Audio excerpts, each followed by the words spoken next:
नमस्कार विद्यार्थी मित्रों, ધોરણ 9 વિષય હિન્દી સત્યપ્રકાશ સ્કૂલમાં તમારું સ્વાગત છે। ગયા લેક્ચરમાં કાવ્ય એક આપણે આરાધના સમજેલા અને એના 5-6 વાક્ય में उत्तर लिखिए। वो चार प्रश्न આપણે तैयार કર્યા। આજે विद्यार्थी मित्रों તમારે 2-3 वाक्यों में उत्तर, एक वाक्य में उत्तर और काव्य पंक्ति का आशय स्पष्ट कीजिए और काव्य पंक्ति पूर्ण कीजिए। આજે આપણે સ્વાધ્યાય છે પહેલું આરાધના કાવ્યનું ही પૂરું કરશું। तो दूसरा क्वेश्चन है, निम्नलिखित प्रश्नों के उत्तर 2 या 3 वाक्यों में लिखिए। पहला प्रश्न, कवि संवेदना क्यों जगाना चाहते हैं? तो संवेदना के बिना हमें दूसरों की वेदना का अनुभव नहीं हो सकता। रिपीट करिए, संवेदना के बिना हमें दूसरों की वेदना का अनुभव नहीं हो सकता, इसलिए कवि संवेदना जगाना चाहते हैं। आखो जवाब रिपीट थाशे कि संवेदना के बिना हमें दूसरों की वेदना का अनुभव नहीं हो सकता, इसलिए कवि संवेदना जगाना चाहते हैं। दूसरा प्रश्न, मानवता की हो उपासना का क्या अर्थ है? प्रश्न रिपीट करती हूँ, मानवता की हो उपासना का क्या अर्थ है?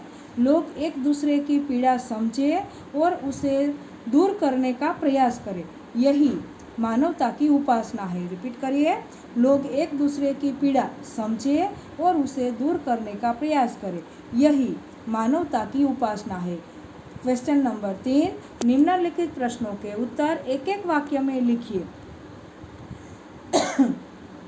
पहला प्रश्न, कवि नित्य कैसी आराधना चाहते हैं? कवि नित्य ऐसी आराधना चाहते हैं जिसमें सत्य, सुंदर और मांगल्य की भावना हो। 3 शब्द याद रखने विद्यार्थी मित्रों। कवि नित्य ऐसी आराधना चाहते हैं जिसमें सत्य, सुंदर और मांगल्य की भावना हो। दूसरा क्वेश्चन, कवि कैसी मनोकामना चाहते हैं? दुखी लोग दुखों से मुक्त हो। कवि कैसी मनोकामना चाहते हैं? उसका उत्तर है, दुखी लोग दुखों से मुक्त हो, ऐसी मनोकामना कवि चाहते हैं। तीसरा क्वेश्चन, कवि दुर्बलों के रक्षणार्थ किसकी साधना चाहते हैं? रिपीट करते हैं, कवि दुर्बलों के रक्षणार्थ किसकी साधना चाहते हैं? कवि दुर्बलों के रक्षणार्थ पौरुष की साधना चाहते हैं। रिपीट करते हैं, कवि दुर्बलों के रक्षणार्थ पौरुष की साधना चाहते हैं। चौथा क्वेश्चन, कवि किसकी अभ्यर्थना करते हैं? कवि सबके जीवन में नया प्रकाश आने की अभ्यर्थना करते हैं। रिपीट करते हैं, कवि किसकी अभ्यर्थना करते हैं? कवि सबके जीवन में नया प्रकाश आने की अभ्यर्थना करते हैं। पांचवा प्रश्न, कवि कैसी बंधुता की कामना करते हैं? तो कवि ऐसी बंधुता की कामना करते हैं जिसमें सब स्वतंत्र होकर भी भाईचारे की भावना से जुड़े हो। रिपीट करते हैं जवाब, कवि ऐसी बंधुता की कामना करते हैं जिसमें सब स्वतंत्र होकर भी भाईचारे की भावना से जुड़े हो। प्रश्न नंबर 4, निम्नलिखित काव्य पंक्तियों का आशय स्पष्ट कीजिए।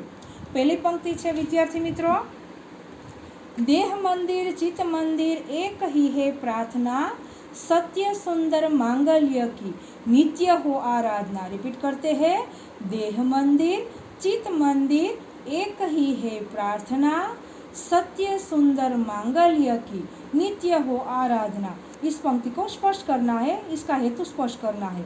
तो कवि वसंत बापट की बहुत ही उदार हृदय और ऊंची दृष्टि के कवि है। रिपीट करते हैं, कवि वसंत बापट बहुत ही उदार हृदय और ऊंची दृष्टि के कवि है। उनके चित्त और देह की बस एक ही प्रार्थना है कि लोग अच्छे कर्म करें, सत्य के मार्ग पर चले, उनके हृदय में शुभ और सुंदर भावनाएं हो, लोग स्वार्थ त्याग कर सबके हित की बात सोचे। रिपीट करते हैं पंक्ति, देह मंदिर चित मंदिर एक ही है प्रार्थना, सत्य सुंदर मांगल्य की नित्य हो आराधना। उत्तर इसका है, कवि वसंत बापट बहुत ही उदार हृदय और ऊंची दृष्टि के कवि है। उनके चित्त और देह की बस एक ही प्रार्थना है कि लोग अच्छे कर्म करें, सत्य के मार्ग पर चले, उनके हृदय में शुभ और सुंदर भावनाएं हो, लोग स्वार्थ त्याग कर सबके हित की बात सोचे।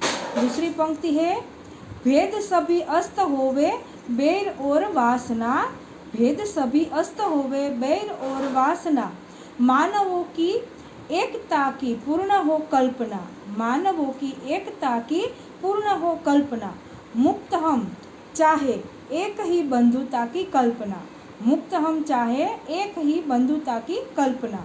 तो इसका उत्तर है आज संसार में वर्ण भेद, जाति, वर्ण भेद, जाति भेद, रंग भेद आदि कई भेद बने हुए हैं। 3 भेद हमें याद रखने विद्यार्थी मित्रों। आज संसार में वर्ण भेद, जाति भेद, रंग भेद आदि कई भेद बने हुए हैं। ईर्ष्या द्वेष के कारण ऊंच नीच का अंतर बना है, इसलिए मानव जाति में एकता नहीं है। संसार में अशांति और संघर्ष का कारण ये तरह तरह के भेद ही है। जब तक इन भेदों का नाश नहीं होगा तब तक मनुष्य जाति एक नहीं होगी। रिपीट करते हैं दूसरी पंक्ति का उत्तर। आज संसार में वर्ण भेद, जाति भेद, रंग भेद आदि कई भेद बने हुए हैं।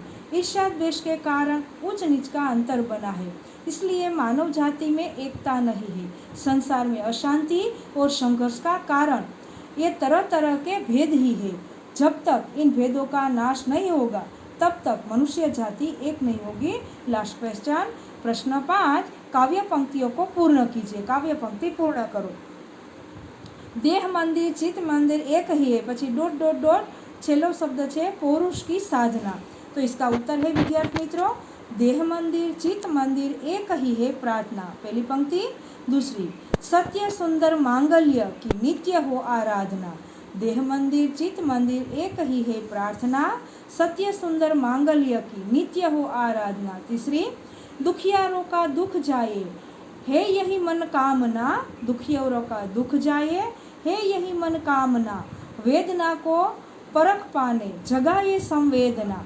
वेदना को परख पाने जगाए संवेदना।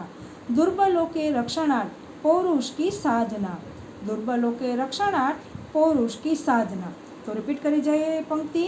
देह मंदिर चित्त मंदिर एक ही है प्रार्थना, सत्य सुंदर मांगल्य की नित्य हो आराधना।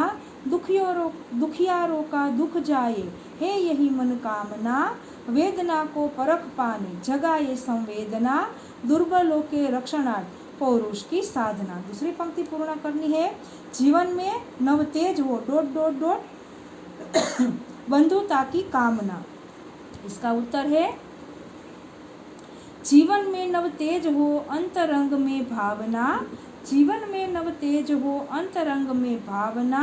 सुंदरता की आस हो मानवता की हो उपासना। सुंदरता की आस हो मानवता की हो उपासना। शौर्य पावे धैर्य पावे यही है अभ्यर्थना। शौर्य पावे धैर्य पावे यही है अभ्यर्थना। भेद सभी अस्त होवे बेर और वासना। भेद सभी अस्त होवे बेर और वासना। मानवों की एकता की पूर्ण हो कल्पना। मानवों की एकता की पूर्ण हो कल्पना। मुक्त हम चाहे एक ही बंधुता की कामना। रिपीट करते हैं। जीवन में नव तेज हो डॉट डॉट बंधुता की कामना। उत्तर, जीवन में नव तेज हो अंतरंग में भावना। सुंदरता की आस हो मानवता की हो उपासना।